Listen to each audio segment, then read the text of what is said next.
Salouété, Kondiski Pouli. Dans ma vidéo sur les monarques prestigieux, je vous disais que la Louis XIV de l'Angleterre, c'était Victoria du Royaume-Uni, qui fut reine d'Angleterre au XIXe siècle. Mais en fait, il y a une autre monarque qui pourrait prétendre à ce titre, et c'est encore une femme, Élisabeth Ier d'Angleterre. Reine d'Angleterre du milieu du XVIe siècle jusqu'au tout début du XVIIe, sa vie est une succession de scénarios tout droit sortis de Game of Thrones, et elle a été vraiment atypique, et c'est une histoire qui méritait vraiment d'être racontée. Du coup, c'est parti.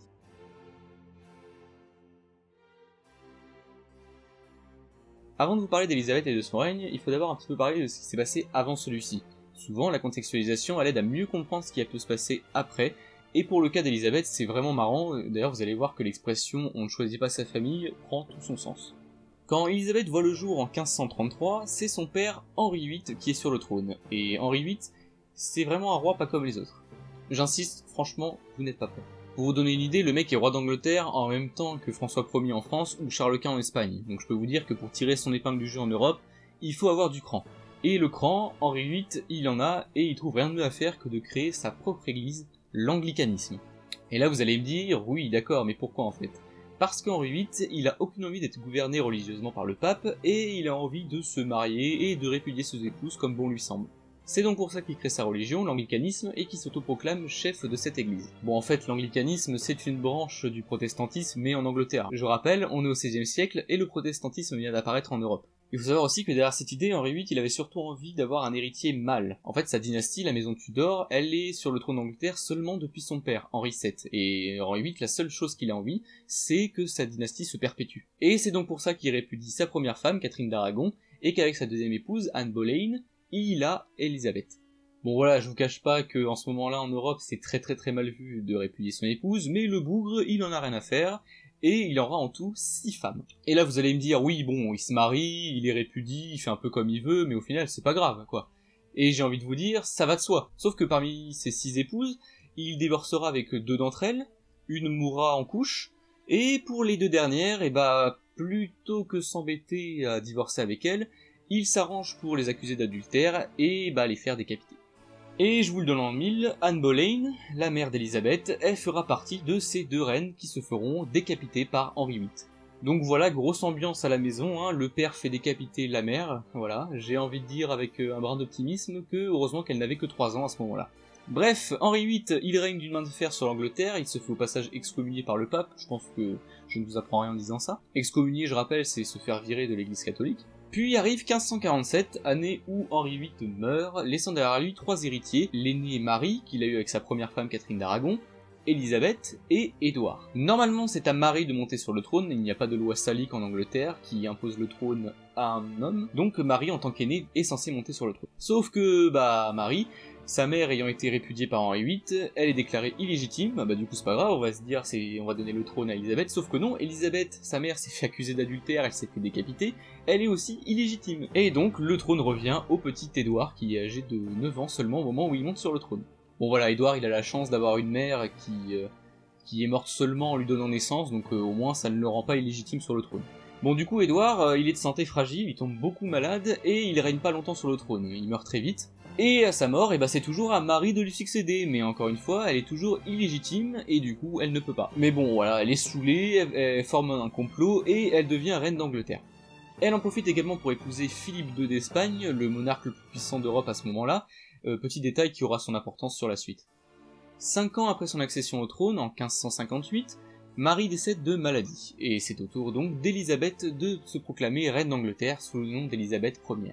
Le premier grand chantier de la reine Élisabeth, c'est de poursuivre la réforme religieuse entreprise par son père. Elle est dotée d'un excellent instinct politique, ce qui veut dire en fait qu'elle installe la réforme anglicane, mais elle le fait avec modération et sans entrer frontalement avec le pape. Mais bon, on va le voir, il reste quand même bien rancunier.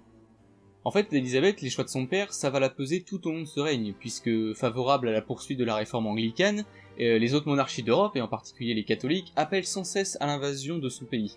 Parce que, en fait, j'ai pas précisé, mais Élisabeth, elle est favorable à la poursuite de la réforme anglicane, et du coup, sur ce fait-là, elle rentre en opposition avec sa sœur, qui était reine juste avant elle, et qui, elle, était catholique. Voilà, on est au XVIe siècle, la réforme protestante, ça fout pas le bordel qu'en France, c'est vraiment le bordel partout, et c'est très compliqué.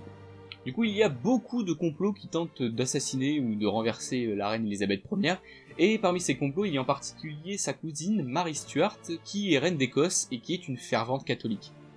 Voilà, elle est extrêmement dangereuse puisqu'elle est reine d'un pays tout proche de l'Angleterre finalement, et surtout, elle est la plus proche héritière d'Elisabeth Ier. Du coup, elle fomentera un complot pour essayer de renverser la reine Elisabeth, mais elle sera démasquée et emprisonnée, et finalement, puisqu'elle était jugée beaucoup trop dangereuse, elle finira par se faire décapiter. Voilà, une tradition familiale. C'est là qu'entre en scène Philippe II d'Espagne, qui, galvanisé par le pape, n'hésite pas une seule seconde à lever une armée contre son ex-belle-sœur, je le rappelle. Donc pour rappel, l'Espagne à l'époque, c'est la monarchie la plus puissante d'Europe, ils ont la meilleure armée, la meilleure flotte, c'est les boss de l'Europe en fait. Qu'à cela ne tienne, en 1588, les Anglais et les Espagnols se retrouvent sur la Manche lors de la bataille des Gravelines, et les Anglais, notamment commandés par le très célèbre Francis Drake, foutent une rouste aux Espagnols et les mettent en fuite. Et par la suite, la monarchie anglaise d'Élisabeth restera globalement tranquillisée en Europe, puisque entre elle et l'Espagne, il y a la France d'Henri IV qui, bien qu'il se convertisse au catholicisme, reste très favorable aux protestants, notamment en promulguant l'édit de Nantes en 1598. Le règne d'Élisabeth Ier, tout comme celui de son père, est très bénéfique à l'essor culturel de l'Angleterre. C'est ce qu'on appelle l'ère élisabéthaine, et notamment l'Angleterre commence à s'étendre sur le monde pour former plus tard ce qu'on appellera l'Empire anglais. Francis Drake, dont je parlais tout à l'heure par exemple, il réalise le deuxième tour du monde de l'histoire de l'humanité après celui de Magellan. C'est aussi sous son règne qu'est découvert la Virginie dans les actuels États-Unis. Mais son règne il est surtout indissociable de l'essor de la langue anglaise, qui vient de plus en plus remplacer le latin, et il est aussi indissociable de la vie de William Shakespeare, qui a pu s'inspirer de la vie d'Élisabeth Ier au moment où il écrivait ses œuvres. Et d'ailleurs, Élisabeth Ier, bien que courtisée tout au long de sa vie, elle ne se mariera jamais. Elle n'avait toujours pas de descendance au fur et à mesure où elle vieillissait, et du coup ça entraînait la fin de la dynastie des Tudors. Et c'est assez fou parce que je rappelle, c'était quand même le premier objectif de son père, la perpétuation de la maison Tudor. Élisabeth Ier, elle s'éteint après 44 ans de règne en 1603. Juste avant sa mort, elle nomme à la succession Jacques, James en anglais, l'actuel roi d'Écosse et le fils de Marie Stuart. Ça devait quand même être assez marrant quoi, le mec il a reçu une lettre où c'était écrit « Bon bah en gros j'ai zigouillé ta mère, mais voilà en échange je te donne le royaume d'Angleterre », voilà. Le mec il a lu la lettre, il était comme ça. Ainsi donc du coup, à sa mort, la dynastie des Tudors elle est remplacée par la dynastie des Stuart, et Jacques devient un roi sous le nom de Jacques Ier, et il en profite au passage pour unifier l'Angleterre et l'Écosse, pour devenir du coup roi d'Angleterre et d'Écosse. Ainsi donc s'achève l'incroyable vie d'Élisabeth Ier.